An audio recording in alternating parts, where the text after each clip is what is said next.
అందరికీ నమస్కారం. రాష్ట్రంలో తెలుగుదేశం కూటమి ప్రభుత్వం ఏర్పడిన తర్వాత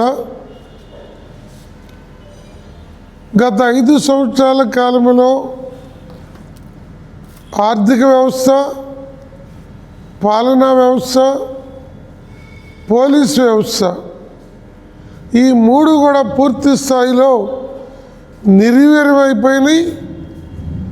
రాష్ట్ర ఆర్థిక పరిస్థితి తల్లకిందులైపోయినటువంటి నేపథ్యంలో ఈ ప్రభుత్వం వాటిని సరిచేస్తూ ఎన్నికల వాగ్దానాల అమలుకు ప్రయత్నం చేస్తూ ఉంది. అంతవరకు అంగీకరించాల్సినటువంటి విషయమే. కానీ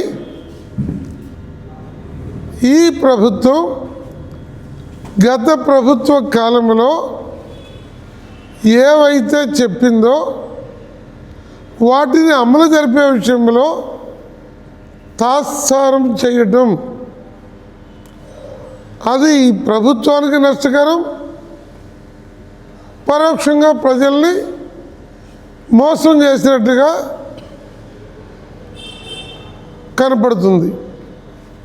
విద్యుత్ ఛార్జీలని పెంచకూడదని ట్రూ ఆఫ్ ఛార్జీలు విధించడాన్ని తప్పుపట్టిన తెలుగుదేశం ప్రభుత్వం మేము అధికారంలోకి వచ్చిన తర్వాత ఛార్జీలు పెంచమని పదే చెప్పి ఇప్పుడు ఒక 8,000 కోట్ల సుమారు రాష్ట్ర ప్రజల మీద భారం మోపింది.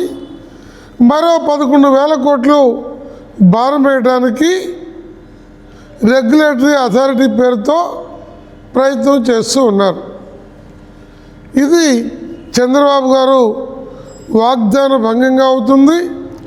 ప్రజల మీద మోయలేని విద్యుత్ భారాలు వేసిన వాళ్ళు అవుతారు. కాబట్టి అది జగన్మోహన్ రెడ్డి గారి కాలంలో అంగీకరించిందా?